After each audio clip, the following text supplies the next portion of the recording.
Destiny swapping is a distortion spell. If someone can distort your influence, your destiny, your ideas, your creativity, your path in some way, they are inadvertently making you unclaim who you are, unclaim your destiny, unclaim your future, and unclaim your path. If someone, through psychic influence, through the power of projection, through the manipulation of energy, right, through whatever work that they choose to do, can confuse you about your destiny, you are essentially unclaiming it, which leaves it open to be claimed. Anyone who says that destiny swapping is not real, there are people online that say it's stupid, they say that it's not a real concept. I would put money on it that they have never experienced it. And maybe destiny swapping is not the correct term. Maybe we'll call it destiny distortion. And when you are distorted enough, you unclaim your destiny, like I said, and then that allows it to be claimed, leaving you with the unclaimed destiny of someone else. So after the person gets you to unclaim your destiny, right, they then claim yours, and all that's left over is theirs. Does that make sense? So the first steps that someone does to initiate this is something that's done over time. Destiny distorters are very patient. They will, if it takes them years, it takes them years. Say that you designed a purse, right? It's a very unique design. It's something that is beautiful. All the accents and everything came from your heart. It came from your upbringing. It came from the influence of your family. And all of these designs came straight from you. Let's say that someone else comes along and they also design purses. And this is why I don't like doing things with people who you do similar things with. This is why. Let's say someone comes along, they're also a purse designer, and they like your purse designs so much that they feel like they envy your purse design. Envy with ideas. So when someone feels like they should have been given that idea, or they should have been given that talent, or they should have been, they feel weirdly enough in their own distorted way that your idea or your essence or something that you do belongs to them, or it should belong to them. What they will do is they will start to claim bits and pieces of the purse. They will start to say, oh, interesting. That's a pretty purse design. I have one just like it. I designed one just like it. Or they might say, are you sure that you didn't see my purse designs when you designed that? You must have seen my stuff and then you designed it. Or they'll even attribute your stuff to another design. Oh, I saw another company design something just like that. Did you see that? I saw that exact same design over here. So what they do is they get you to question whether or not your design is even yours to begin with. Like, you know it's yours, you know it's your design, but being around that person long enough, they'll start to work through the power of projection. So now that they're implanting those seeds in your mind, right, they're hoping that those seeds grow. Then what they'll do is they'll sit back and they'll project themselves into your mind as being the creator of your design. They'll project themselves onto you, they'll project themselves into your mind, and they will basically attempt to psychologically, energetically, psychically distort your creation, distort what is yours, distort your designs.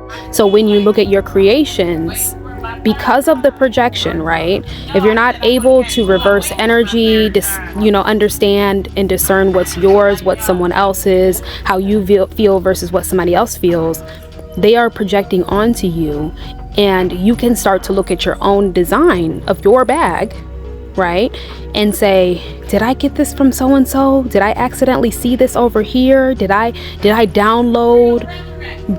Oh my God, did I accidentally download someone else's idea? Is this even mine? And while you are trying to figure out if your bag is even yours or your design is even yours, trying to sort yourself out through the distortion, if you decide that it's not yours, or you have a feeling about it, so you take distance from it, you unclaim your energy from it, that person is going to go and do and recreate your bag so many times that it looks like it's theirs. So by the time you get back to your design, by the time that you've sorted through the distortion that they've created, they've gone and they've recreated your bag so many times, they've even mass produced it and they've patented it. So now they have a patent on it and they've mass produced the bag, right? So that is just one example of destiny distortion. No one can take your destiny. No one can swap your destiny without your permission. They need your permission. So you give someone permission by unclaiming yourself, right? So someone picks at you, they want you to dim your light, they want you to stop being who you are, they want you to stop creating what you create because they feel intimidated by it, or they envy it because they feel like it should be them, or whatever the case is, right? You dim yourself, you stop creating the thing, right? So they step in and they now can embody your essence that you unclaimed. So inadvertently, because you left your essence, your creations, your path, or whatever unclaimed, you are leaving room for someone else to claim it. So they unclaim their shit, right? And they're between two unclaimed essences, ideas, destinies, or whatever, all that's left over is theirs.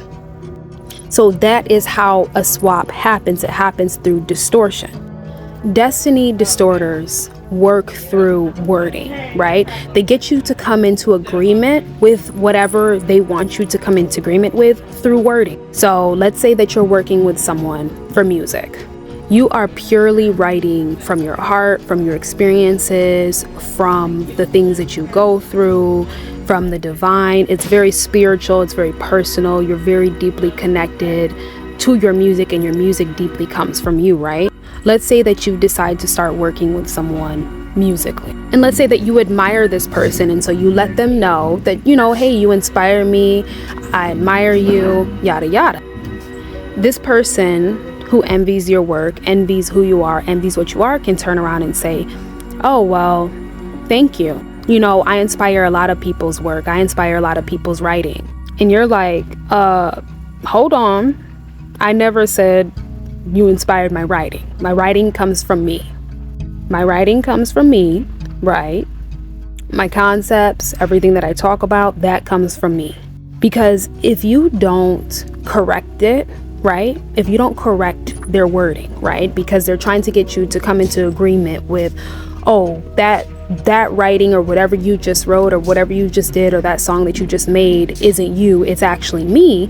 If they can get you to kind of like trick you into coming into agreement with it through wording, right? That shit can grow. So now they're projecting themselves into your mind where it's distorting your creativity now, right? Where you feel like something you just created is now coming from them somehow, even though you know it's not.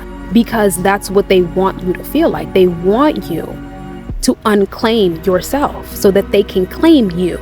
They want to possess you. They want to embody you. They want to embody your frequency, because in anybody who wants to do this to you, you are simply in the higher position. You are the more powerful one, because no one who is more powerful than you, more creative than you, more innovative than you, has more aura than you, is going to try to trick you out of being you so they can be you. It's very subtle, right? And I want people to understand that these things can happen psychologically, they can happen etherically, right? We talk about the Akashic records. I talk about protecting your Akashic records. I talk about taking mirrors down in your Akashic records, because mirror magic can be done here, where you're reflecting your destiny onto someone else. When you are dealing with distortive energies, and the moment that you come into contact with them, you don't feel like yourself anymore, that's the first red flag. You need to get away from them as soon as possible, no matter what you feel like you're gaining from your interactions with them.